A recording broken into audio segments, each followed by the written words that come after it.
Hey everyone, welcome to my new blog. Sunday মানেই আর কটা দিনের থেকে একটা স্পেশাল দিন, আর এই দিনটাও ছিল একটা সানডে। যেহেতু স্যাটারডে ইভিনিং এ আমাদের সাডেন প্ল্যান হয়, তাই সানডে আর্লি মর্নিং আমরা বেরিয়ে পড়লাম একটা ওয়ান ডে ট্রিপের জন্য, যেটা হলো নন্দী হিলস। আমাদের প্লেস থেকে নন্দী হিলস এর ডিস্টেন্স হলো প্রায় 65 কিলোমিটার, যেটা যেতে সময় লাগে 2 আওয়ার্স। তাই ওখানে যাওয়ার জন্য অনেক আর্লি বাড়ি থেকে বেরোতে হয়। আমরা বেরিয়েছিলাম ভোর 4টে নাগাদ। ওয়েদারও ছিল খুব ঠান্ডা আর রাস্তাও ছিল ফাঁকা। আর এই বাইকে যেতে যেতে ঠান্ডা হাওয়া খেয়ে আমার তো পুরো ঘুমই চলে আসছিল, তাই আমি ফোনের ক্যামেরা অন করে রেখেছিলাম যাতে ভিডিও করবো আর আমার ঘুম না আসে। আমরা গল্প করতে করতে অনেকটাই চলে এলাম। এখন ব্যাঙ্গালোর এয়ারপোর্ট ক্রস করছি। ওই যে দূরে লাইট গুলো দেখতে পাচ্ছ, ওটাই হলো এয়ারপোর্ট। আর 42 কিলোমিটারের মতন বাকি আছে। অনেকক্ষণ রাইডিং এর পর এবার একটু দাঁড়িয়ে গেলাম টি ব্রেকের জন্য। তারপর আবার বাইকে উঠে পড়লাম। দেখো এখনো চাঁদ মামা কিন্তু উঠে দিচ্ছে আকাশে। এবার আমরা প্রায় চলে এসেছি বলতে গেলে। এখানে যত বাইকস আর কার্স যাচ্ছে দেখছো, সব কিন্তু ওই নন্দী হিলস এর উদ্দেশ্যেই যাচ্ছে। এখন আকাশে হালকা আলো দেখতে পাচ্ছি, বাট তখনও রাস্তা কিন্তু অন্ধকারই ছিল। ওই যে দূরে পাহাড়টা দেখতে পাচ্ছ, দু একটা লাইট দেখা যাচ্ছে, ওটাই হলো।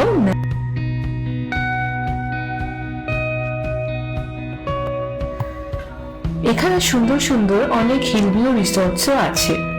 কেউ যদি থাকার প্ল্যান করে আসে, তারা কিন্তু এখানে থাকতেও পারে। ফাইনালি আমরা চলে এলাম মেইন ডেস্টিনেশনে যাওয়ার রাস্তায়। এখানে এসে সবাই দৌড়ায় কে আগে পৌঁছাবে। তার জন্য ট্রাফিকও হয়ে গেছিল সেদিন। আর উইকেন্ডে এখানে অনেক ট্রাফিক থাকে। এটা হলো নন্দী হিলস এর এন্ট্রি পয়েন্ট, যেটা সকাল 6টায় খোলে। আর আমরাও ঠিক টাইম মতোই পৌঁছে গেছিলাম সেদিন। দেখো কত ভিড় হয়ে গেছে। এখান থেকে টিকিটস কালেক্ট করে এন্ট্রি করতে হয় পাহাড়ের রাস্তায়। সো আমরা ফাইনালি টিকিটও পেয়ে গেলাম আর এন্ট্রিও করে নিলাম। এবার শুরু হলো আসল ভিউ। জাস্ট দেখো পাহাড়ের এই রাস্তাটা থেকে কত সুন্দর লাগে। এবার আমরা বাইক পার্ক করে পাহাড়ের উপরের দিকে যাওয়া স্টার্ট করলাম। দেখো পার্কিং এও কত ভিড়। উপর থেকে পুরো পার্কিং এরিয়া ভালো করে বোঝা যাচ্ছে। তো চলো এবার আমরা ভেতরে যাই। এখানে দুদিক থেকে সানরাইজ ভিউ পয়েন্টে যাওয়া যায়। আমরা সিঁড়ি দিয়ে উঠলাম। এই পথেই আমরা মাঝে মধ্যে দাঁড়িয়ে পড়ছিলাম পাহাড়ের ভিউ দেখার জন্য। এখানে ম্যাপও দেওয়া আছে, যেটা তোমরা ভেতরেই দেখতে পাবে।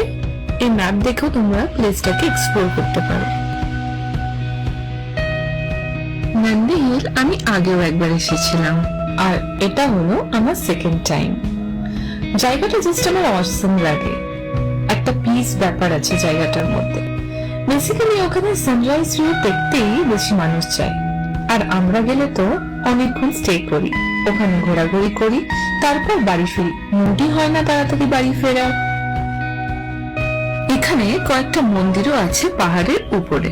আমরা ফাইনালি সানরাইজ ভিউ পয়েন্টে চলে এসেছি।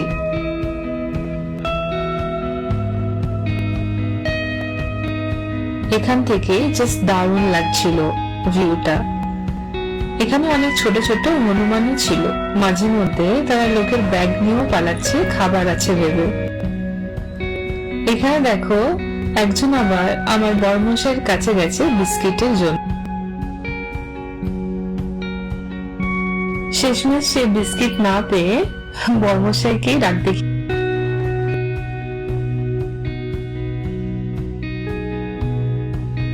এসবের পর আমরা একটু পেট পুজো করে নিলাম ম্যাগি পাহাড়ের উপর বসে, আর সাথে ফ্রুট স্যালাডও খেয়ে নিলাম।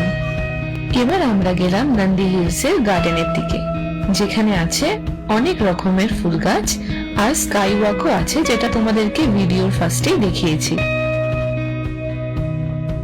এখানে একটা জায়গায় প্যারাগ্লাইডিংও হয়, তবে ওটা সিজন ওয়াইজ। আমরা ওখানে কল করে জানতে পারলাম অক্টোবর টু মার্চ এই মান্থস গুলোই প্যারাগ্লাইডিং করা হয়। এবার ছিল বাড়ি ফেরার পালা। ফেরার পথে রাস্তায় নিয়ে নিলাম ডাবের জল, আর সাথে ডাবের এই অংশটা তো ছাড়া যায় না, তাই এটাও খেয়ে নিলাম। চলো আজ এই পর্যন্ত, দেখা হচ্ছে তোমাদের সাথে নেক্সট কোনো এক অন্য ভিডিওতে।